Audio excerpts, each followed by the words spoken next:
നമസ്കാരം. ക്ലോസ് ടോക്കിലേക്ക് സ്വാഗതം. ക്ലോസ് ടോക്കിലെ ഈ ആഴ്ചത്തെ അതിഥി ദീപിക ചിൽഡ്രൻസ് ലീഗിൻ്റെ കൊച്ചേട്ടനും അതുപോലെ കേരള സ്പെഷ്യൽ ഒളിമ്പിക്സിൻ്റെ ഡയറക്ടറുമായ ഫാദർ റോയി കണ്ണഞ്ചിറ CMI ആണ്. സ്വാഗതം അച്ഛാ. സ്വാഗതം. 2019 കഴിഞ്ഞുപോയി, 2020 നാം പ്രവേശിച്ചു. 2019 ഏറ്റവും അധികം ക്രൈസ്തവ വേദികളുടെ ഒരു സാന്നിധ്യമായിരുന്നു അച്ഛൻ. എന്തായിരുന്നു സമർപ്പിതർ ഇങ്ങനെ പുറത്തേക്ക് തെരുവിലേക്ക് ഇറങ്ങാനുള്ളൊരു കാരണം നമുക്കെല്ലാവർക്കും വ്യക്തമാണ്. 2018-19 വർഷങ്ങളിൽ കേരളത്തിലെ കത്തോലിക്ക സഭയും കത്തോലിക്ക സഭയിലെ വിവിധ സംവിധാനങ്ങളും വളരെ ടാർഗറ്റഡ് ആയിട്ടുള്ള ചിലരുടെ ആക്രമണങ്ങൾക്ക് ഇരയായി എന്നുള്ളതാണ് എൻ്റെ ഒരു നിരീക്ഷണം. അതിനെ സഹായിക്കുന്ന രീതിയിൽ നമ്മുടെ സഭയിലെ തന്നെ ചില വ്യക്തികളുടെ ഭാഗത്തു നിന്നുണ്ടായ ചില നിലപാടുകൾ, അത് സഭയുടെ നിലനിൽക്കുന്ന ചില സംവിധാനങ്ങളെ തകർത്ത് കളയാനും താറടിക്കാനുമുള്ള ചില സാധ്യതകൾ അവശേഷിപ്പിച്ചു. ആ സാധ്യതകൾ ഉപയോഗിച്ചുകൊണ്ട് കേരളത്തിലെ ചില മാധ്യമങ്ങളും ഈ ലക്ഷ്യം, സഭയെ തകർക്കുക, സഭയുടെ നിലനിൽക്കുന്ന സംവിധാനങ്ങളെ തകർക്കുക എന്നുള്ള ലക്ഷ്യം അജണ്ടയാക്കിയ ചില പ്രസ്ഥാനങ്ങളും ചില സംഘടനകളും ചില വ്യക്തികളും സംഘടിക്കുകയും നിരന്തരം സഭയെ അവഹേളിക്കുകയും ചെയ്തു. അപ്പം അങ്ങനെ ഒരു സാഹചര്യത്തിൽ കേരളത്തിലെ കത്തോലിക്ക സഭ എന്താണ്, കത്തോലിക്ക സഭയുടെ ലക്ഷ്യം എന്താണ്, സഭയുടെ പ്രവർത്തന ശൈലി എന്താണ്, സഭ ചെയ്യുന്ന നന്മകൾ എന്തൊക്കെയാണ്, ഇത് തുറന്നു പറയേണ്ട ഒരു സാഹചര്യം വന്നു. ഒരിക്കലും കത്തോലിക്ക സഭയ്ക്ക് കേരളത്തിൽ അങ്ങനെ ഒരു ശീലമില്ലായിരുന്നു. സഭ നന്മകൾ ചെയ്ത് പോവുകയായിരുന്നു. ഇപ്പം നാട് നീളെ നന്മ ചെയ്തു പോയ നാഥനാം ഈശോയെയാണല്ലോ നമ്മൾ അനുകരിക്കുന്നത്. അപ്പോൾ ഒരിക്കലും ചെയ്യുന്ന കാര്യങ്ങൾ എന്തൊക്കെയാണ് എന്ന് പറയുന്നൊരു സാഹചര്യം ഉണ്ടായിരുന്നില്ല. കാരണം അങ്ങനെ പറയേണ്ട ആവശ്യം വന്നിരുന്നില്ല. കേരളത്തിൻ്റെ പൊതുസമൂഹം നമ്മുടെ ഭാരതം പങ്കുവയ്ക്കുന്ന മതേതരമായ ആ ഒരു അവസ്ഥയിൽ അതിൻ്റെ ഏറ്റവും കുലീനമായൊരു സംസ്കാരമാണ് മലയാളത്തിൽ, കേരളത്തിലുള്ളത്. കാരണം ഇവിടെ എല്ലാ മതസ്ഥരും പരസ്പരം ആദരിക്കുകയും ബഹുമാനിക്കുകയും ചെയ്തുകൊണ്ടിരിക്കുകയാണ്. ഇപ്പോഴും അങ്ങനെ തന്നെയാണ്. അതിനകത്ത് മാറ്റം വന്നു എന്ന് ഞാൻ വിചാരിക്കുന്നില്ല. പക്ഷേ ചില തൽപര കക്ഷികൾ അവർക്ക് ചില വ്യക്തമായ അജണ്ടകൾ വെച്ച് നമ്മുടെ സഭയുടെ നന്മകളെ തമസ്കരിക്കാനും ചില കുറവുകൾ പർവ്വതീകരിച്ച് കാണിച്ച് സഭയുടെ ഇമേജ് ഡാമേജ് ചെയ്യാനുമുള്ള സംഘടിതമായ നീക്കം നടന്നു. അത് ഒട്ടേറെ നമ്മുടെ വിശ്വാസികളെയും ഈ മേഖലയിൽ സമർപ്പിത ജീവിതത്തിലും പൗരോഹിത്യ ജീവിതത്തിലുമൊക്കെ ജീവിതം സമർപ്പിച്ചവരുടെയും ഒക്കെ മനസ്സ് വേദനിപ്പിക്കാനിടയായി. അങ്ങനെ വന്നപ്പം എന്താണ് കത്തോലിക്ക സഭ ചെയ്യുന്നത്, അത് പുറത്തേക്ക് പറയേണ്ട ഒരു സാഹചര്യം വന്നു. നമുക്കൊരിക്കലും അങ്ങനെ ഒരു ശീലം ഉണ്ടായിരുന്നില്ല. പക്ഷേ അങ്ങനെ പറയേണ്ട ആവശ്യമുണ്ടായിരുന്നില്ല എന്ന് ഞാൻ പറയാൻ കാരണം പരസ്പരം നമ്മൾ മനസ്സിലാക്കിയിരുന്നു. ഇപ്പോൾ അതിന് ചില തടസ്സങ്ങൾ വരുന്നു. അതുകൊണ്ട് ചില തുറന്നു പറച്ചിലുകൾ ആവശ്യമായിട്ട് വന്നു. അതായത് നേരത്തെ പറഞ്ഞിരുന്ന കാര്യങ്ങളൊക്കെ ഉണ്ട്. അതായത് ഇടത് കൈ ചെയ്യുന്നത് വലത് കൈ അറിയാൻ പാടില്ലായിരുന്നു. പക്ഷേ അച്ഛൻ പറഞ്ഞു കേട്ടിട്ടുണ്ട്, വലത് കൈ ചെയ്യുന്നത് വലത് കൈയെങ്കിലും അറിയണം. അങ്ങനെ പറയാൻ കാരണം എന്ന് വെച്ച് കഴിഞ്ഞാൽ കത്തോലിക്ക സഭ ചെയ്യുന്ന നന്മകൾ എന്തൊക്കെയാണ്, ആരാണ് കത്തോലിക്ക സഭയുടെ ടാർഗറ്റ് ഓഡിയൻസ്. കത്തോലിക്ക സഭ എന്ന് നമ്മൾ കേരളത്തിൽ പറയുമ്പം കത്തോലിക്ക സഭ മാത്രമല്ല, ക്രൈസ്തവ സമൂഹം മുഴുവനുമുണ്ട്. അപ്പോൾ നമ്മുടെ വിവിധ പള്ളികൾ, സ്ഥാപനങ്ങൾ, നമുക്കറിയാം കത്തോലിക്ക സഭയെ സംബന്ധിച്ചിടത്തോളം 3 റീത്തുകൾ, വിവിധ രൂപതകൾ, വിവിധ സന്യാസ സഭകൾ, 3 റീത്തിലും വ്യത്യസ്തമായ സന്യാസ സഭകൾ, എല്ലാം പരിശുദ്ധ മാർപ്പാപ്പായുടെ ആത്മീയ നേതൃത്വത്തെ അംഗീകരിച്ചുകൊണ്ടുള്ള നമ്മുടെ സഭയുടെ ആ ഒരു സംവിധാനം, ശ്ലൈഹികമായ ആ ഒരു സിസ്റ്റം, എല്ലാവരും ക്രിസ്തുവിനെ പ്രഘോഷിക്കുകയാണ്, നന്മകളിലൂടെയാണ് പ്രഘോഷിക്കുന്നത്. എന്നാൽ ഇത് ഒരു ടാർഗറ്റ് ഓഡിയൻസിനെ അല്ല നമ്മൾ അഡ്രസ്സ് ചെയ്യുന്നത്. നമ്മുടെ പള്ളികളിൽ ഇപ്പം നമ്മൾ കൊടുക്കുന്ന സേവന സാധ്യതകൾ ഉപയോഗിക്കുന്ന ആരൊക്കെയാണ്? അത് പള്ളിയിൽ വരുന്നവരാണോ? പള്ളിയിൽ വരുന്നവർ മാത്രമാണോ? ഒരിക്കലുമല്ല. കുറച്ചു കാലം മുമ്പ് ദീപികയുടെ മുൻ മാനേജിങ് ഡയറക്ടറായിരുന്ന മാണി പുതിയടമച്ചൻ, മോൺസിഞ്ഞോർ മാണി പുതിയടമച്ചൻ ഒരു സംഭാഷണത്തിൽ, ഒരു ചാനൽ സംഭാഷണത്തിൽ പങ്കുവയ്ക്കുകയുണ്ടായി.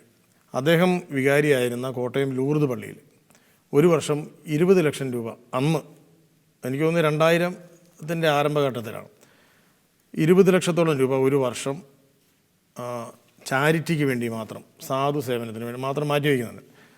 അതിൽ 15% പോലും ആ ഇടവകാംഗങ്ങളോ കത്തോലിക്കരോ അതിൽ പങ്കുപറ്റുന്നില്ല. അപ്പം ഇനി ആർക്ക് വേണ്ടിയാണ് ഇത് കൊടുക്കുന്നത്? ഇത് നമ്മൾ ഈ സേവനം ചെയ്യുമ്പോൾ, കാരുണ്യകർമ്മം ചെയ്യുമ്പോൾ ഒരിക്കലും ജാതിയോ മതമോ നോക്കാതെയാണ് ഇത് ചെയ്തുകൊണ്ടിരിക്കുന്നത്. അപ്പോൾ ഈ നന്മ സ്വീകരിക്കുന്നവർ ഇത് പറയുന്നില്ല എന്നുള്ളത് ഒരു കാര്യം. നന്മ ചെയ്യുന്നേയില്ല എന്ന് പറയാൻ കുറേ ആൾക്കാർ ഇവിടെ ഉയർന്നു വരികയും ചെയ്യുന്നു. അപ്പോൾ കത്തോലിക്ക സഭ ചെയ്യുന്ന കാര്യങ്ങൾ കത്തോലിക്കരായിട്ടുള്ള വ്യക്തികൾ പോലും അറിയുന്നില്ല. അവിടെയാണ് അപ്പം ഈശോ പറഞ്ഞു ഇടത് കൈ ചെയ്യുന്നത് വലത് കൈ അറിയരുത് എന്ന് പറഞ്ഞു കഴിഞ്ഞാൽ ഒരു നന്മ നീ ചെയ്യുന്നുണ്ടെങ്കിൽ അത് കൊട്ടിഘോഷിക്കേണ്ട കാര്യമില്ല. ഈശോയുടെ വാക്കനുസരിച്ച് അത് സ്വർഗസ്ഥനായ നിൻ്റെ പിതാവ് അറിയുന്നു. രഹസ്യത്തിൽ അത് കാണുന്ന പിതാവ് നിനക്ക് പ്രതിഫലം നൽകും. അതാണ് ഈശോ മലയിലെ പ്രസംഗത്തിൽ വിശുദ്ധ മത്തായിയുടെ സുവിശേഷം നമ്മൾ വായിക്കുന്നു. അത് സത്യമാണ്. എന്നെ സംബന്ധിച്ചിടത്തോളം അതിനോട് ചേർന്ന് നിന്നുകൊണ്ട് കത്തോലിക്ക സഭ ചെയ്യുന്ന നല്ല കാര്യങ്ങൾ കത്തോലിക്ക സഭ അറിയണം, സഭയിലെ വ്യക്തികൾ അറിയണം, വിശ്വാസികൾ അറിയണം. അതാണ് എൻ്റെ ചിന്ത. അപ്പം വലത് കൈ ചെയ്യുന്നത് ഇടത് കൈ അറിയണ്ട, ഓക്കെ, പക്ഷെ വലത് കൈ അറിയണ്ട എന്ന് കർത്താവ് പറഞ്ഞിട്ടില്ല. വലത് കൈ അറിയണം. ദൗർഭാഗ്യവശാൽ നമുക്കതിനുള്ള സംവിധാനമില്ല. ഇങ്ങനെ അറിയിക്കുന്ന ഒരു ശീലമില്ലാത്ത ഒരു സമൂഹമായതുകൊണ്ട് അതിനുള്ള സംവിധാനങ്ങൾ നമ്മൾ രൂപപ്പെടുത്തിയിട്ടില്ല. നന്മകൾ പങ്കുവയ്ക്കപ്പെടണം എന്നാണ് ഞാൻ ഉദ്ദേശിച്ചത്. കാരണം നന്മ ഒരു ഭാഷയാണ്. നന്മകൾ പങ്കുവയ്ക്കപ്പെടുമ്പോഴാണ്. ഇപ്പം ബെർലിനും ഞാനും തമ്മിൽ അടുത്തിരിക്കാൻ കാരണം ബെർലിനെ പറ്റി എനിക്കൊരു മതിപ്പുള്ളതുകൊണ്ടാണ്. ബെർലിൻ ചെയ്യുന്ന കാര്യങ്ങൾ എനിക്കറിയാം. അപ്പോൾ എന്നെ ഇവിടെ വിളിച്ചിരുത്തിയിരിക്കുന്നതിൻ്റെ കാരണം ഞാൻ എന്താണ് ചെയ്യുന്നത് എന്നുള്ളതിനെപ്പറ്റി ഒരു ധാരണയുള്ളതുകൊണ്ടാണ്. മതിപ്പാണ് ഈ ഭാഷ. ഈ മതിപ്പ് ഒരു ഭാഷയാണെന്ന് പറയാൻ കാരണം പരസ്പരം വിലമതിക്കാൻ കഴിയുന്ന വ്യക്തികൾക്ക് മാത്രമേ മുഖത്തോട് മുഖം നോക്കാൻ കഴിയുള്ളൂ. ഇവിടെ അവമതിപ്പ് സൃഷ്ടിക്കപ്പെട്ട് കഴിഞ്ഞാൽ എന്താണ് സംഭവിക്കുന്നത്? നമുക്ക് മുഖത്തോട് മുഖം നോക്കാൻ കഴിയില്ല. അപ്പോൾ തലകുനിച്ച് നടക്കുന്ന ഒരു സമൂഹത്തെ ഇവിടെ സൃഷ്ടിക്കുക, അവമതിപ്പ് നിലനിർത്തുക, നന്മയില്ല എന്ന് പറയുക. അല്ല, അത്തരം അജണ്ടകൾ വെച്ചുകൊണ്ടിരിക്കുന്ന ചില ആളുകളുടെ ടൂളായി സഭയിലെ ചിലരെങ്കിലും മാറി. അതുകൊണ്ടാണ് ഇങ്ങനെ സമർപ്പിത സംഘങ്ങൾക്ക് വേദിയാകേണ്ടി വന്നത്. തീർച്ചയായിട്ടും ദൗർഭാഗ്യവശാൽ സഭയുടെ കുറവുകൾ പർവ്വതീകരിച്ച്, സഭയിലെ ചില വ്യക്തികളുടെ പേരിൽ ആരോപിക്കപ്പെട്ട കുറവുകൾ പർവ്വതീകരിച്ച് അത് വിറ്റ് തിന്നാൻ ഇവിടെ വളരെ തന്ത്രപൂർവമായ മാധ്യമ അജണ്ടകൾ വർക്കൗട്ടായി എന്നുള്ളിടത്തു നിന്നാണ് പരസ്യമായ ചില കാര്യങ്ങൾ തുറന്നു പറയേണ്ട വേദികൾ സൃഷ്ടിക്കേണ്ട സാഹചര്യം കത്തോലിക്ക സഭയ്ക്കുണ്ടായത്. തീർച്ചയായും ഇത്തരം മാധ്യമങ്ങൾക്ക് ചില അജണ്ട ഉണ്ടാവും, പക്ഷേ അതിന് വീണ് കൊടുത്ത ആളുകൾ അങ്ങനെ സംഭവിക്കാൻ പാടില്ല എന്ന്. കത്തോലിക്ക സഭയുടെ കുറവുകൾ നമുക്കറിയാം, മനുഷ്യരാണ്. ഇപ്പം തമ്പുരാൻ്റെ 12 ശ്ലീഹന്മാരിൽ 2 പേരുടെ പേരിൽ പരസ്യമായി വിശ്വാസ വഞ്ചനകൾ ആരോപിക്കപ്പെട്ടു. അതിലൊരാൾ യൂദാസാണ്. 12-ൽ ഒരാൾ പണത്തിൻ്റെ പേരിൽ, സുഖത്തിൻ്റെ പേരിൽ ഗുരുവിനെ ഒറ്റിക്കൊടുത്തു. രണ്ടാമത്തെ ആൾ ശിഷ്യപ്രമുഖനായ പത്രോസാണ്. അദ്ദേഹം ജീവഭയം കൊണ്ട് എനിക്ക് ഇയാളെ അറിയില്ല, പരിചയമില്ല എന്ന് പറഞ്ഞു. ആദ്യത്തെ ആൾ യൂദാസാണ്. അതൊരു മൈൻഡാണ്. എൻ്റെ ഉള്ളിലുമുണ്ട്, എല്ലാവരുടെയും ഉള്ളിലും ഉണ്ടാവാം ആ ഒരു മനസ്സ്. ചിലരുടെ ഉള്ളിൽ അതങ്ങോട്ട് കൂടുതൽ പ്രൊജക്റ്റഡ് ആകും. അപ്പോൾ ഈ ഒറ്റ എന്ന് പറയുന്നത് ഈ പറ്റു വാങ്ങാനുള്ള ഒരു വഴി മാത്രമായിട്ടങ്ങ് മാറും. അങ്ങനെ പറ്റു വാങ്ങിക്കാൻ ഇഷ്ടം പോലെ ആൾക്കാർക്ക് ഇന്ന് സാധ്യതയുണ്ടെന്ന് ചിലരുടെ പ്രവൃത്തി കൊണ്ട് തെളിയിച്ചു. സഭയെ ഒറ്റിക്കൊടുത്ത് കിട്ടുന്ന 30 വെള്ളിക്കാശിൻ്റെ പര്യായ പദങ്ങളാണ് ഇവിടെ സഭയുടെ കുറവുകൾ, അല്ലെങ്കിൽ സ്വന്തം ജീവിതത്തിൽ വന്ന കുറവുകൾ ഒരു സമൂഹത്തിൻ്റെ മുഴുവൻ കുറവുകളാണ് എന്ന് പറഞ്ഞുകൊണ്ട് എഴുതി പിടിപ്പിച്ച് ഇവിടെ ഈ തുട്ട് സംഘടിപ്പിക്കുന്നു. അത് വിറ്റ് കാശാക്കാൻ വേണ്ടി ഇവിടെ ചില പബ്ലിക്കേഷൻസ്, എത്ര തീവ്രമായ അത്യാഗ്രഹമാണ്. ഇതെല്ലാം നമുക്ക് മനസ്സിലാകുകയാണല്ലോ. എന്നാൽ ഈ പുസ്തകത്തിൽ എഴുതി വെച്ചിരിക്കുന്നതാണോ കേരളത്തിലെ കത്തോലിക്ക സന്യാസം? ഈ പുസ്തകത്തിൽ എഴുതി വെച്ചിരിക്കുന്നതാണോ കേരളത്തിലെ ക്രൈസ്തവ സമൂഹം? ഇത്തരത്തിലൊരു മാന്യമായി ജീവിക്കുന്ന ഒരു സമൂഹത്തെ ബോധപൂർവം താറടിക്കുന്ന, അല്ലെങ്കിൽ തമസ്കരിക്കുന്ന, ആക്ഷേപിക്കുന്ന വേറെ ഏതെങ്കിലും ഒരു എഴുത്ത് ഇവിടെ മറ്റേതെങ്കിലും ഒരു വിശ്വാസ സമൂഹത്തിൻ്റെ പേരിൽ ആരോപിക്കപ്പെട്ടിരുന്നെങ്കിൽ ഇവിടെ എന്തായിരുന്നു സംഭവം? അപ്പോൾ നമ്മളെ സംബന്ധിച്ചിടത്തോളം, കത്തോലിക്കരെ സംബന്ധിച്ചിടത്തോളം, ഞാൻ വിശ്വസിക്കുന്ന, എന്നെ സംബന്ധിച്ചിടത്തോളം, ഞാനൊരു കത്തോലിക്ക പുരോഹിതനാണ്, CMI സഭയിലെ അംഗമാണ്. വിശുദ്ധ ചാവറയച്ചൻ്റെ മാതൃക അനുസരിച്ച് കത്തോലിക്ക പൗരോഹിത്യ ജീവിതത്തിൽ, സന്യാസ ജീവിതം നയിക്കുന്ന ഒരു വ്യക്തിയാണ് ഞാൻ. അപ്പോൾ ചാവറയച്ചനാണെങ്കിലും ഇതുപോലെ സഭയ്ക്ക് അപകടം നേരിട്ട സമയത്ത് അദ്ദേഹം മുഖം നോക്കാതെ നടപടിയെടുക്കുക തന്നെയായിരുന്നു ചെയ്തത്. ശീഷ്മകൾ ഉയർന്ന സമയത്ത് സഭയുടെ സ്വരമായി മാറി അദ്ദേഹം. അതേസമയം സഭയുടെ നന്മകൾ അദ്ദേഹം ഉയർത്തിപ്പിടിച്ചു. അപ്പോൾ എന്നെ സംബന്ധിച്ചിടത്തോളം ഇത് പറയുക എന്നുള്ളത് ഇന്നത്തെ ഈ വർത്തമാനകാലത്തിലെ ഒരു ദൗത്യമാണ്, ഒരു പുരോഹിതൻ്റെ ദൗത്യമാണ് എന്ന് ഞാൻ വിശ്വസിക്കുന്നു. വയനാട്ടിൽ ഉയർന്നൊരു ശബ്ദം അത് കേരളം മുഴുവൻ ഏതാണ്ട് പ്രകമ്പനം കൊണ്ടിരിക്കുന്നു, ഇപ്പോൾ വ്യാപിച്ചിരിക്കുന്നു. ഇനി എന്ത് ചെയ്യാനാണ് ഉദ്ദേശിക്കുന്നത്? എൻ്റെ ഒരു ആഗ്രഹം, എൻ്റെ മാത്രമല്ല സമാനമായി ചിന്തിക്കുന്ന ഞങ്ങളുടെ ഒരു ആഗ്രഹം, കത്തോലിക്കാ സഭ ചെയ്യുന്ന നന്മകൾ പങ്കുവയ്ക്കപ്പെടണം. കത്തോലിക്കാ സഭയുടെ മാത്രമല്ല, ഇവിടെ കേരളത്തിലെ എല്ലാവരും നന്മകൾ ചെയ്യുന്നുണ്ട്, എല്ലാ മതസ്ഥരും നന്മകൾ ചെയ്യുന്നുണ്ട്. ഞാനത് കത്തോലിക്കാ സഭ മാത്രമാണ് എന്ന് പറയുന്നത് ശരിയുമല്ല. കാരണം എല്ലാ നന്മയുള്ള മനുഷ്യരെല്ലാവരും നന്മ ചെയ്യുന്നുണ്ട്. ദൈവത്തിൻ്റെ ആ ഒരു നന്മ അത് മനസ്സിൽ വന്നിട്ടുള്ള എല്ലാവരും നന്മ ചെയ്യുന്നുണ്ട്. അപ്പോൾ ഈ നന്മകൾ പങ്കുവയ്ക്കപ്പെടണം. അതിന് പക്ഷേ ദൗർഭാഗ്യവശാൽ വാർത്താമൂല്യമില്ല. ഇന്നിവിടെ മാധ്യമം എന്ന് പറയുന്നത് ഒരു വലിയ കച്ചവടമാണ്, ബിസിനസ് മാത്രമാണ്. അതല്ലാതെ വാർത്തകൾ അറിയിക്കുക എന്ന് പറയുന്ന ഇവൻ ദീപിക, ഞാൻ ദീപികയിലാണല്ലോ വർക്ക് ചെയ്യുന്നത്. ദീപികയുടെ ആദ്യത്തെ എഡിറ്റോറിയലിൽ നിധീരിക്കൽ മാണിക്യത്തനാർ എഴുതിയിരുന്നത് പോലെ പ്രജകളുടെ നൊമ്പരങ്ങൾ രാജസന്നിധിയിൽ ഉണർത്താനുള്ള ദൂതികയായി നീ മാറണം എന്ന് 1887 ആദ്യം ഇറങ്ങിയ നസ്രാണി ദീപികയുടെ ഒന്നാമത്തെ മുഖപ്രസംഗത്തിൻ്റെ വാചകമാണ്. അത്തരത്തിലുള്ള ദൗത്യത്തിൻ്റെ നിയോഗശുദ്ധിയൊന്നും ഇന്ന് മാധ്യമങ്ങൾക്ക് പറ്റുന്നില്ല.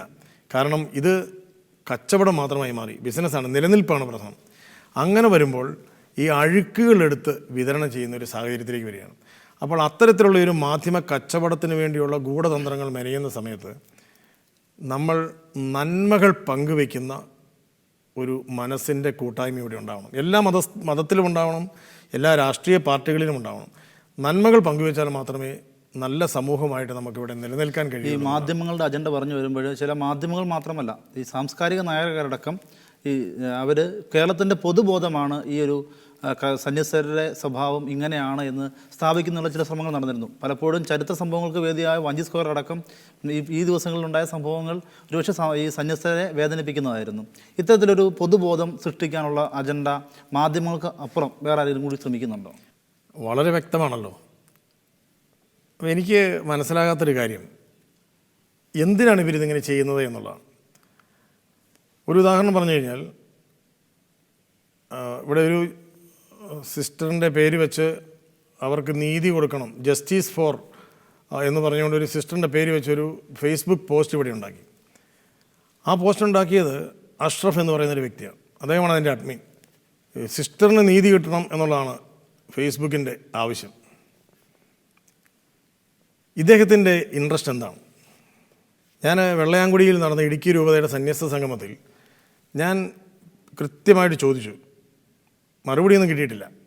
ഞാൻ ചോദിച്ച ചോദ്യം ഇതാണ്: അഷ്റഫെ, താങ്കളുടെ പേര് സൂചിപ്പിക്കുന്ന സമൂഹത്തിൽ എല്ലാ സ്ത്രീകൾക്കും തുല്യമായ അവകാശം, നീതി ലഭ്യമാക്കി കൊടുത്തിട്ടാണോ താങ്കൾ കത്തോലിക്കാ സഭയിലെ സ്ത്രീകളുടെ നീതി നടപ്പിലാക്കാൻ വേണ്ടി ഫേസ്ബുക്ക് ഗ്രൂപ്പ് ഉണ്ടാക്കിയത് എന്ന് ഞാൻ ചോദിച്ചിരുന്നു. കാരണം കത്തോലിക്കാ സഭയിൽ സ്ത്രീത്വം എന്ന് പറയുന്നത് ദൈവമാതൃ സ്ഥാനമാണ്. കത്തോലിക്കാ സഭയിൽ ഒന്നാമത്തെ സ്ത്രീ പരിശുദ്ധ കന്യകാമറിയമാണ്, ദൈവമാതാവാണ്. സ്ത്രീത്വത്തിന് ഈ ഉടലിൻ്റെ ഉന്മാദമുണ്ണുക എന്ന് പറയുന്ന ദർശനത്തിനപ്പുറത്ത് കത്തോലിക്കാ സഭയ്ക്ക് ഉദാത്തമായ വിശുദ്ധമായ ചില കാഴ്ചപ്പാടുകളുണ്ട്. വിശുദ്ധിയോടെ ജീവിക്കുന്ന സ്ത്രീകൾ, വിശ്വാസത്തിന് വേണ്ടി വിശുദ്ധിയോടെ ത്യാഗം ചെയ്യുന്ന സ്ത്രീകൾ കത്തോലിക്കാ സഭയുടെ ബലിപീഠത്തിൻ്റെ അരികിലാണ് സ്ഥാനം കൊടുത്തിരിക്കുന്നത്. അതിൽ കൂടുതലൊരു നീതി ഏത് സമൂഹമാണ് ലോകത്തിൽ സ്ത്രീകൾക്ക് കൊടുത്തിരിക്കുന്നത്? ഇവിടെ വിശുദ്ധ അൽഫോൻസാമയെ വണങ്ങുന്നത് സ്ത്രീകൾ മാത്രമല്ല, ജീവിതത്തിലെ സഹനങ്ങളെ ക്രിസ്തുവിൻ്റെ സഹനങ്ങളോട് ചേർത്ത് വെച്ച് വിശുദ്ധീകരിച്ച് സ്വയം വിശുദ്ധയായി മാറിയ, കത്തോലിക്കാ സഭയിലെ വിശുദ്ധയായി മാറിയ, കേരളത്തിലെ ആദ്യത്തെ വനിതാ വിശുദ്ധ ആയി മാറിയ അൽഫോൻസാമയെ വണങ്ങുന്നത് ഞാനും ബെർലിനുമാണ്. ഇവിടെ പുരുഷന്മാരും സ്ത്രീകളെ വണങ്ങുന്നു വിശുദ്ധിയോടെ ജീവിച്ചാൽ. സ്ത്രീത്വത്തിൻ്റെ സ്ഥാനം അതാണ്. അത്തരത്തിലുള്ള സ്ത്രീ സങ്കല്പം അല്ലെങ്കിൽ സ്ത്രീത്വത്തിൻ്റെ ഉദാത്തമായ കാഴ്ചപ്പാട് നിലനിൽക്കുന്ന കത്തോലിക്ക സഭയിലെ ഒരു സ്ത്രീക്ക് നീതി കിട്ടണം എന്ന് പറഞ്ഞുകൊണ്ട് ഫേസ്ബുക്ക് ഗ്രൂപ്പ് ഉണ്ടാക്കിയ ഈ അഷ്റഫ് ആദ്യം അയാളുടെ സമൂഹത്തിൽ പോയി ഇത് അന്വേഷിക്കണമായിരുന്നു. അയാളുടെ അജണ്ട എന്ത് എന്നത് എനിക്കിപ്പോഴും മനസ്സിലായിട്ടില്ല എന്ന് പറയുമ്പോഴും അജണ്ടയുണ്ട് എന്നുള്ളത് മനസ്സിലായിട്ടുണ്ട്. ശരിയല്ലേ? അതോടൊപ്പം തന്നെ ഇവിടെ എറണാകുളത്ത് കന്യാസ്ത്രീക്ക് പറയാനുള്ളത് എന്ന പേരിൽ ഒരു സംഗമം സംഘടിപ്പിക്കപ്പെട്ടു. ഇതുവരെ കേരളം കാണാത്ത രീതിയിലുള്ള വലിയ കട്ടൗട്ടുകളും ഹോർഡിങ്സുകളും ഒക്കെ ആയിരുന്നു. കുറേ മാന്യന്മാരുടെ ചിത്രങ്ങളും അതിൽ പതിച്ചിട്ടുണ്ടായിരുന്നു. കന്യാസ്ത്രീക്ക് നീതി വാങ്ങിച്ചു കൊടുക്കാൻ വേണ്ടിയായിരുന്നു. ഇതിൽ ആർക്കാണ് കന്യാസ്ത്രീകളുടെ നീതി അറിയത്തില്ലാത്തത്? ഞാൻ വെള്ളയാങ്കുടിയിലെ എൻ്റെ പ്രസംഗത്തിൽ ആദരണീയനായ അഡ്വക്കേറ്റ് ജയശങ്കർ സാറിനോട് ചോദിച്ചു. അദ്ദേഹത്തിൻ്റെ ഒരു ഫേസ്ബുക്ക് ഒരു വാട്സപ്പ് പോസ്റ്റ് എനിക്ക് കിട്ടി. ഞാനും ഈ വ്യക്തിയോടൊപ്പമാണ്. കത്തോലിക്ക സഭയിൽ കന്യാസ്ത്രീ മഠങ്ങളിൽ ജനാധിപത്യമില്ല, അടിച്ചമർത്തലാണ്, ഇവിടെ സ്വാതന്ത്ര്യമില്ല, പീഡനമാണ്, കന്യാസ്ത്രീകൾ പീഡനം അനുഭവിക്കുന്നു. ഇത് പറയുന്നത് അഡ്വക്കേറ്റ് ജയശങ്കറാണ്. അദ്ദേഹം ഞാൻ ആദരിക്കുന്ന, കേരളം ആദരിക്കുന്ന ഒരു മാധ്യമ നിരീക്ഷകനാണ്. അദ്ദേഹത്തിൻ്റെ സറ്റേറിക്കായിട്ടുള്ള നിരീക്ഷണങ്ങളൊക്കെ ഞാൻ വളരെയേറെ എൻജോയ് ചെയ്യുന്നതാണ്, ഇപ്പോഴും എനിക്കിഷ്ടമാണ്. പക്ഷേ അദ്ദേഹം എന്തിനാണിത് പറഞ്ഞത് എന്ന് ചോദിക്കുമ്പം അദ്ദേഹത്തിന് കേരളത്തിലെ കന്യാസ്ത്രീകൾ ചെയ്യുന്ന നന്മകൾ എന്താണ് എന്ന് കൃത്യമായിട്ട് അറിയാവുന്നൊരു മനുഷ്യനാണ്. അപ്പോൾ ഇങ്ങനെ ഈ നന്മകൾ അനുഭവിക്കുകയും അറിയുകയും ചെയ്യുന്നവർ പൊതുസമൂഹത്തിന് മുമ്പിൽ ഒരു തെറ്റായ ഇമേജ് ക്രിയേറ്റ് ചെയ്യാൻ വേണ്ടി ഒരേ മനസ്സോടെ സംഘടിച്ച് ഒരുമിച്ച് പറയുമ്പോൾ തിരിച്ച് നമ്മൾ പറയുന്നില്ലെങ്കിൽ കേരളത്തിൻ്റെ പൊതുമനസ്സ് അവർ പറയുന്നതാണ് സത്യം എന്ന് വിശ്വസിച്ചു പോകും. അവർ പറയുന്നത് കള്ളമാണ്. അതുകൊണ്ടായിരിക്കാം ഒരുപക്ഷെ കള്ളം പറഞ്ഞതിന് നന്ദി എന്ന് അച്ഛന് പറയേണ്ടി വന്നത്. ഞാൻ ഇപ്പോഴാണേലും അഷ്റഫിനോടും ഞാൻ ഏറെ സ്നേഹിക്കുന്ന, ആദരിക്കുന്ന അഡ്വക്കേറ്റ് ജയശങ്കർ സാറിനോടും എനിക്ക് പറയാനുള്ളത് കത്തോലിക്ക സഭയെ പറ്റി കള്ളം പറഞ്ഞതിന് നന്ദി എന്നാണ്.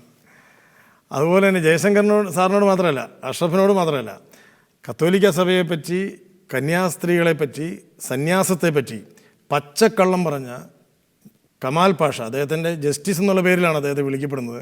പക്ഷെ അദ്ദേഹം കത്തോലിക്ക സഭയോട് ജസ്റ്റിസ് കാണിച്ചില്ലാത്തതുകൊണ്ട് ഞാൻ കമാൽ പാഷ എന്ന് തന്നെ പറയുന്നു. അദ്ദേഹവും കള്ളം പറഞ്ഞു. അദ്ദേഹത്തോടും എനിക്ക് നന്ദിയുണ്ട്. കത്തോലിക്ക സഭയെപ്പറ്റി കള്ളം പറഞ്ഞതിന് എനിക്ക് വരേണ്യര എന്ന് കേരള സമൂഹം വിളിക്കുന്ന, സാംസ്കാരിക വരേണ്യരെന്ന് കേരള സമൂഹം വിളിക്കുകയും എന്നാൽ പ്രവൃത്തി കൊണ്ട് സംസ്കാരം ഇല്ല എന്ന് തെളിയിക്കുകയും ചെയ്തിട്ടുള്ള ഈ സഹോദരങ്ങളോട് എനിക്ക് നന്ദിയുണ്ട്. നന്ദി എന്തിനാണെന്ന് വെച്ച് കഴിഞ്ഞാൽ ഇവരിത് പറഞ്ഞപ്പോഴാണ് എന്താണ് സത്യം എന്ന് ഞാൻ ഉൾപ്പെടുന്ന കത്തോലിക്ക സമൂഹം ചിന്തിക്കാൻ തുടങ്ങിയതും ഈ സത്യം പുറത്തേക്ക് പറയേണ്ടതാണല്ലോ എന്ന് തിരിച്ചറിഞ്ഞതും ഇവരുടെ സഹായത്തോടെയാണ്. അതുകൊണ്ടാണ് എനിക്ക് ഈ നുണ പറയുന്നവരോട് നന്ദിയുള്ളത്. കത്തോലിക്ക സഭയുടെ ഒരു ശൈലി തന്നെയാണെന്ന് ഞാൻ വിശ്വസിക്കുന്നു. കാരണം നമ്മളെ ആക്ഷേപിക്കുകയും ക്രിസ്തുവിനെ ആക്ഷേപിക്കുകയും ക്രിസ്തുവിനെ പരിഹസിക്കുകയും ക്രിസ്തുവിനെ മുഖത്തടിക്കുകയും മുഖത്ത് തുപ്പുകയും ചെയ്ത വ്യക്തികളോട് കർത്താവ് ക്ഷമിക്കുകയാണ് ചെയ്തത്.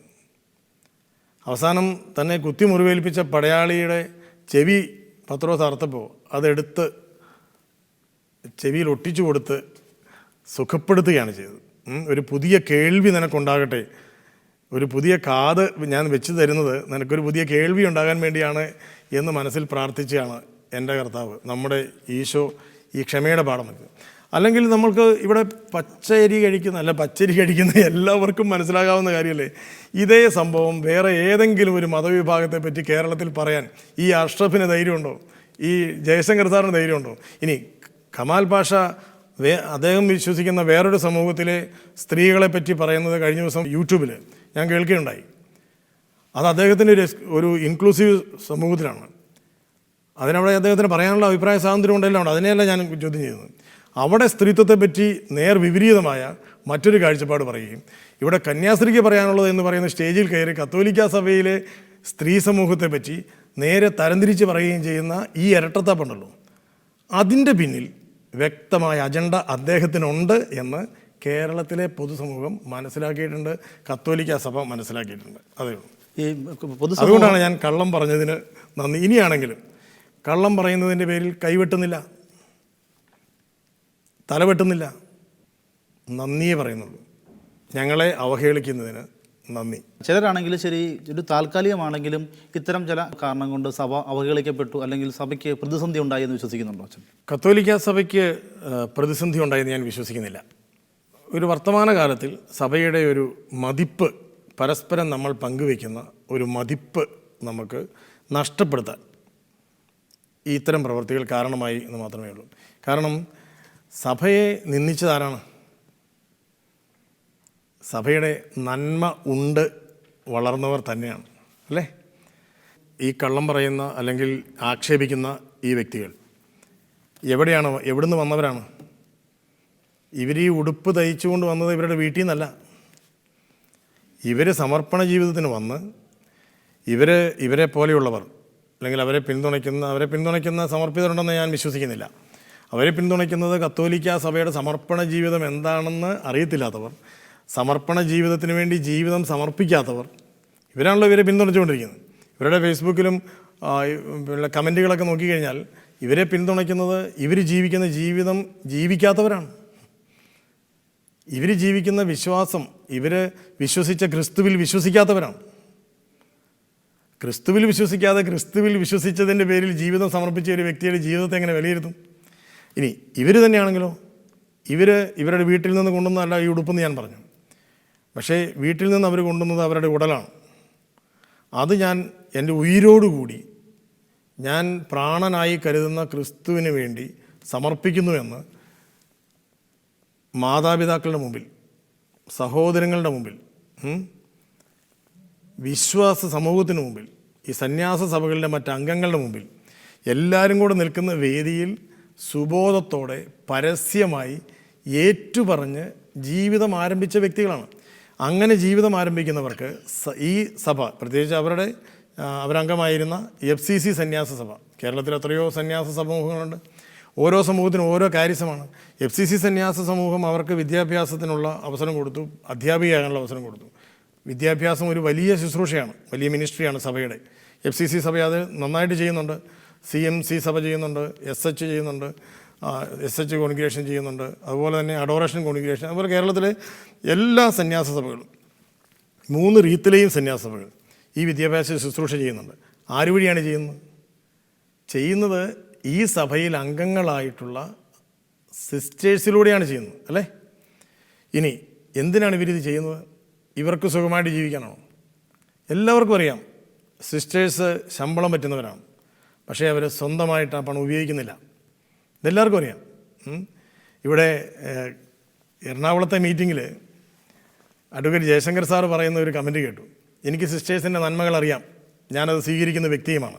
പക്ഷേ ഇവർ ചെയ്യുന്ന സേവനത്തിന് എന്താണ് പ്രതിഫലം ഇവർക്ക് ലഭിക്കുന്നത്? അദ്ദേഹത്തിൻ്റെ ആ ഉത്കണ്ഠ വളരെ വിചിത്രമായൊരു ഉത്കണ്ഠയാണ്. പ്രതിഫലം വേണ്ട എനിക്ക്. എൻ്റെ പ്രതിഫലമെന്ന് പറയുന്നത് നിൻ്റെ കണ്ണുനീർ മാഞ്ഞു പോകുന്നതാണ്. എൻ്റെ പ്രതിഫലമെന്ന് പറയുന്നത് വാടിയിരുന്ന് നിൻ്റെ ചുണ്ടിൽ വിരിയുന്ന പുഞ്ചിരിയാണ് എന്ന് പറയുന്ന ഒരു ക്രിസ്തുവന്മുഖതയുണ്ട്. അതാണ് ഒരു ക്രിസ്ത്യാനിയുടെ, ഒരു ക്രൈസ്തവൻ്റെ, ഒരു കത്തോലിക്ക സന്യാസിനിയുടെ പ്രതിഫലം അതാണ്. അല്ലെങ്കിൽ ഈ രാവും പകലും കടന്ന് കഷ്ടപ്പെടുന്നതിന് ഈ സിസ്റ്റേഴ്സിന് എന്താണ് കിട്ടുന്നത്? പക്ഷേ ആ ഒരു കാഴ്ചപ്പാടിനെ പിളർക്കുക, തൊഴിലാണിത് എന്ന് വരുത്തുക. ശുശ്രൂഷ എന്ന് പറയുന്ന ഉദാത്തമായ ഒരു നിലയിൽ നിന്ന് ഈ സമർപ്പണ ജീവിതം എന്ന് പറയുന്നത് വെറും കൂലിത്തൊഴിലാണ് എന്ന് വരുത്തി തീർക്കാനുള്ള ഒരു പരിശ്രമമാണ് അവർ നടത്തിയത്. ദൗർഭാഗ്യവശാൽ അവരുടെ ആ ഒരു ഒച്ചയും ബഹളവുമൊക്കെ കുറച്ച് അസ്വസ്ഥതകൾ നമ്മുടെ വർത്തമാനകാലത്തിലുണ്ടാക്കി. അതുകൊണ്ടും സഭയിലൊരു കേടും വന്നിട്ടില്ല. ഇവിടെ നമ്മുടെ ക്രോസ് ടോക്കിൽ ഇതിനു മുമ്പ് മനോഹരമായി ആശയങ്ങൾ പങ്കുവെച്ച സിസ്റ്റർ ലിസിയ, അല്ലേ? സിസ്റ്റർ ലിസിയ സംസാരിച്ചത് ഞാൻ കേട്ടു. ഈ എറണാകുളത്തു നിന്ന് തന്നെ അവർക്ക് സമർപ്പണ ജീവിതത്തിലേക്ക് കഴിഞ്ഞ വർഷം 4 പെൺകുട്ടികൾ ജീവിതം സമർപ്പിക്കാം. ആരും നിർബന്ധിച്ചു വിടുന്നല്ലോ. അപ്പോൾ ഈ സഭ നൽകുന്ന സാധ്യത ഉപയോഗിച്ച് വളർന്ന്, അല്ലേ? ഇവർ +2 പഠിച്ചു, അല്ലെ പ്രീ ഡിഗ്രി പഠിച്ചു, ഡിഗ്രി പഠിച്ചു, B.Ed പഠിച്ചു, അല്ലെങ്കിൽ PG പഠിച്ചിട്ടുണ്ടാവും. ആര് പഠിപ്പിച്ചത്? വീട്ടിൽ നിന്ന് പൈസ കൊണ്ടുവന്നിട്ട് പഠിച്ചാണോ? അല്ലല്ലോ. സഭ നൽകിയ സാധ്യതകൾ ഉപയോഗിച്ച് വളർന്നതാണ്. അങ്ങനെ ഉപയോഗിച്ച് വളർന്ന് ആളായി കഴിയുമ്പോൾ സഭയ്ക്ക് നേരെ തിരിഞ്ഞു നിന്ന് കൊഞ്ഞനം കുത്തുക, അല്ലെങ്കിൽ ആ സാധ്യത ഉപയോഗിച്ച് സഭയെ വിൽക്കുക, അതിന് നമ്മുടെ പഴയ ആ 30 നാണയത്തിൻ്റെ ഒരു കിലുക്കമുണ്ടല്ലോ, ആ കിലുക്കത്തിൻ്റെ ഒരു പിച്ചാണ്. അത് വിറ്റ് ആ 30 കാശ് കൊടുത്ത് കൊശവൻ്റെ പറമ്പ് എന്ന് പറഞ്ഞുകൊണ്ട് ഒരു പറമ്പാണ് യൂദാസ് വാങ്ങിച്ചത്. അയാൾ യൂദാസ് ആ പറമ്പിൽ അവസാനം വിശ്രമിക്കാൻ ഒരിടം കണ്ടെത്തിയത് ഒരു മരക്കൊമ്പിലാണ് എന്ന് നമ്മൾ കേട്ടിട്ടുണ്ട് അല്ലേ. അവിടെ കുടൽ പിളർന്ന് വീണ് അയാൾ അന്ത്യമാവുകയായിരുന്നു. ആ മരത്തിന് ഇനിയും ശിഖരങ്ങളുണ്ട് എന്ന് തെളിയിക്കുകയാണ് വർത്തമാനകാലത്തിലെ ഒറ്റുകാർ. ഈ ഒറ്റുകാർക്ക് വലിയൊരു ഉപകരണമായിട്ട് കേരളത്തിലെ ചില മാധ്യമങ്ങൾ മാറി. ഈ മാധ്യമങ്ങളോട് എന്താണ് അച്ഛന് പറയാനുള്ളത്? എൻ്റെ ചങ്ങനാശ്ശേരിയിലെ സന്യസ്ത സംഗമത്തിൽ ഞാൻ ഈ മാധ്യമങ്ങളോട് ചില ചോദ്യങ്ങൾ ചോദിച്ചിരുന്നു. ഈ ചെളി തന്നെ വാരി വിൽക്കുന്നതിന് നിങ്ങൾക്ക് കിട്ടുന്ന കൂലി എത്രയാണ് എന്നാണ് ചോദിച്ചത്. ഈ കേരളത്തിൽ എത്രയോ നന്മയുണ്ട്. എല്ലാ മതസ്ഥരും എത്ര നല്ല മനുഷ്യരാണ്. എത്രയോ മനുഷ്യർ നന്മ ചെയ്യുന്നു. നാനാജാതി മതസ്ഥരായ മതങ്ങളിലും രാഷ്ട്രീയ പാർട്ടികളിലും എത്രയോ പേര് നന്മ ചെയ്യുന്നു. പക്ഷേ ഈ നന്മയ്ക്ക് മാർക്കറ്റ് വാല്യൂ ഇല്ല, ന്യൂസ് വാല്യൂ ഇല്ല. നമുക്കറിയാമല്ലോ, ജേർണലിസം പഠിക്കുമ്പോൾ നമ്മൾ കേൾക്കുന്നല്ലേ, പട്ടി മനുഷ്യനെ കടിച്ചാൽ അതിന് വാല്യൂ ഇല്ല, പക്ഷെ മനുഷ്യൻ പട്ടിയെ കടിച്ചാൽ വാല്യൂ ആണ്, ന്യൂസാണ് എന്ന് പറയുന്ന രീതിയിലുള്ള ഈ ഒരു വാർത്തയുടെ ഒരു വൈപരീത്യത്തിൻ്റെ പ്രത്യക്ഷീകരണമുണ്ട്. അത് ഇന്നത്തെ ഈ വർത്തമാനകാലത്തിൽ നന്നായി വിറ്റുപോകുന്ന ഒരു ഉൽപ്പന്നമാണ്. അതുകൊണ്ട് ഇവരെന്ത് ചെയ്യുന്നു? മീഡിയ, ഞാൻ ആദ്യം സൂചിപ്പിച്ചല്ലോ, മീഡിയ ഒരു വലിയ കച്ചവടമാണ്. ഇവർക്ക് വ്യൂവേഴ്സ് വേണം. ഇപ്പോൾ ചാനലുകളാണല്ലോ ഏറ്റവും കൂടുതൽ വികൃതമാക്കി. അല്ലെങ്കിൽ പത്രങ്ങളിലും ഇതേപോലെ തന്നെ കത്തോലിക്ക സഭയെ വികൃതമാക്കി അവതരിപ്പിക്കുന്ന നിരവധി പത്രങ്ങളും ഇന്ന് കേരളത്തിലുണ്ട്. ഇവർക്ക് വേണ്ടത് വായനക്കാരാണ്, അല്ലെങ്കിൽ വ്യൂവേഴ്സാണ്, കാഴ്ചക്കാരാണ്. കാഴ്ചക്കാരരയ്ക്കണം. ഇപ്പോൾ ഷെക്കൈന ഒരു ചാനലാണല്ലോ. അപ്പോൾ വ്യൂവേഴ്സ് കൂടിയാലാണ് നമുക്ക് വാർത്തകൾ എത്തിക്കാൻ പറ്റുന്നത്. ഷെക്കൈനയ്ക്ക് ഒരു പക്ഷേ ഉദ്ദേശശുദ്ധിയുണ്ട്, നല്ല വാർത്തകൾ എത്തിക്കുക ഉദ്ദേശശുദ്ധിയാണ്. പക്ഷേ നല്ല വാർത്ത, ചീത്ത വാർത്ത എന്നൊരു സംഗതി വാർത്തയ്ക്കില്ല. എന്തും വാർത്തയാണ്. അപ്പോൾ വാർത്ത ക്രിയേറ്റ് ചെയ്യുക, സൃഷ്ടിക്കുകയാണ് വാർത്ത. എന്തിനു വേണ്ടിയാണ്? വ്യൂവേഴ്സിനെ കൂട്ടാനാണ്. അത് തിരിച്ച് എൻ്റെ കഴുത്ത് വെട്ടുകേല എന്നെനിക്ക് ഉറപ്പുള്ള ഏതെങ്കിലും മതവിഭാഗത്തിൻ്റെ ഉയർന്ന പ്രതീകങ്ങളെ ആണ് നമ്മൾ കീറി മുറിക്കുന്നതെങ്കിൽ പെട്ടെന്നൊരു അട്രാക്ഷൻ ഉണ്ടാവും ജനങ്ങൾക്ക് കാണാനും കേൾക്കാനും. അത്തരത്തിലുള്ള വളരെ സംഘടിതമായ, വളരെ മുൻകൂട്ടി തയ്യാറാക്കിയ തിരക്കഥയ്ക്കനുസരിച്ചാണ് ഇവിടെ കേരളത്തിലെ ചില മുഖ്യധാരാ മാധ്യമങ്ങൾ കത്തോലിക്ക സഭയുടെ ഈ വിഷയങ്ങളെ കൈകാര്യം ചെയ്തിട്ടുള്ളത് എന്നാണ് സത്യം. അപ്പോൾ കത്തോലിക്ക സഭ ഇന്നോളം ചെയ്തിട്ടുള്ള നന്മകളൊക്കെ എവിടെ പോയി എന്ന് ഇന്നത്തെ ഒരു ന്യൂജൻ തലമുറയോട് ചോദിച്ചു കഴിഞ്ഞാൽ, അങ്ങനെ ഒരു നന്മയുള്ള സമൂഹമാണിത് എന്നുള്ള തോന്നൽ പോലും ഇല്ലാത്ത രീതിയിൽ ഈ പൊതുസമൂഹത്തിൻ്റെയും പുതുസമൂഹത്തിൻ്റെയും മനസ്സിൽ കത്തോലിക്ക സഭയെ അവതരിപ്പിക്കുന്നതിലാണ് മാധ്യമങ്ങൾ സംഘടിതമായിട്ട്. കാരണം കൊള്ളയാണ്, ഈ അപവാദ കൊള്ള എന്നൊക്കെ പറയില്ലേ. ഇപ്പം നമ്മുടെ നോട്ട് നിരോധനത്തെ മൻമോഹൻ സിംഗ് വിശേഷിപ്പിച്ചില്ലേ, ഓർഗനൈസ്ഡ് ലൂട്ട് എന്നാണ് പറഞ്ഞത്. സംഘടിതമായ കൊള്ള, ഇന്ത്യയെ കൊള്ളയടിക്കാം എന്ന് പറഞ്ഞ പോലെ ഇവിടെ നന്മ നിലനിൽക്കുന്ന ഒരു സമൂഹത്തിൻ്റെ സൽപ്പേരിനെ അങ്ങ് കൊള്ളയടിക്കുക. കൃത്രിമമായി കുറ്റാരോപണം നടത്തുകയും ആരോപിക്കുകയും അങ്ങനെ ആരോപിക്കപ്പെടുന്ന കുറ്റം മാധ്യമങ്ങൾ വിധിയായി പ്രഖ്യാപിക്കുകയും ചെയ്ത് പൊതുസമൂഹത്തിൻ്റെ ഒരു മുമ്പിൽ ഒരു ഇമേജ് ക്രിയേറ്റ് ചെയ്യണം, നെഗറ്റീവ് ഇമേജ് ക്രിയേറ്റ് ചെയ്യണം. മീഡിയയുടെ കച്ചവടത്തിനുള്ള ഒരു എളിയ തന്ത്രമാണത് എന്ന് ഞാൻ വിചാരിക്കുന്നു. എൻ്റെ ഒരു ചോദ്യം ഇതാണ്, ഈ ചാനൽ അവതാരകർ ഇവർ എന്നെങ്കിലും ഇവരാക്ഷേപിച്ച ഈ സമൂഹത്തിൻ്റെ കുറ്റങ്ങൾ കുറ്റമല്ല എന്ന് തെളിയുന്ന സമയത്ത് അതിന് ഒന്ന് ഹൈലൈറ്റ് ചെയ്ത് ഞങ്ങൾ പറഞ്ഞത് തെറ്റായിരുന്നു എന്ന് കേരളത്തിലെ ഏതെങ്കിലും ചാനലുകൾ പറയോ? ഇല്ല, പറയില്ല. കാരണം എന്താ? അവരുടെ നിലനിൽപ്പിൻ്റെ വിഷയമാണ്. ഫേസ്ബുക്കിലും വാട്സപ്പിലും ഒക്കെ വരുന്ന സാധനങ്ങൾ ഓരോരുത്തരും മനസ്സിൽ തോന്നുന്ന സാധനമാണ്. എഡിറ്റിംഗ് ഇല്ല. പക്ഷെ പത്രത്തിൽ ഉത്തരവാദിത്തപ്പെട്ട മാധ്യമ സ്ഥാപനങ്ങൾ ചെയ്യുമ്പോൾ അത് എഡിറ്റ് ചെയ്തിട്ടാണ് ചെയ്യുന്നത്. പക്ഷേ ഇന്ന് ദൗർഭാഗ്യവശാൽ ഈ എഡിറ്റ് ചെയ്യാതെ അയക്കുന്ന ഈ വാർത്തയെന്ന് പറയുന്ന, അല്ലെങ്കിൽ നിരീക്ഷണം എന്ന് പറയുന്ന, ആക്ഷേപം എന്ന് പറയുന്ന കമൻറ്റുകളും അതിൻ്റെ അടിയിലുള്ള ഫേസ്ബുക്കിൻ്റെയൊക്കെ കമൻറ്റ് ബോക്സിലെ കമൻറ്റുകൾ മാത്രമേ ഇന്ന് പലരും വായിക്കുന്നുള്ളൂ.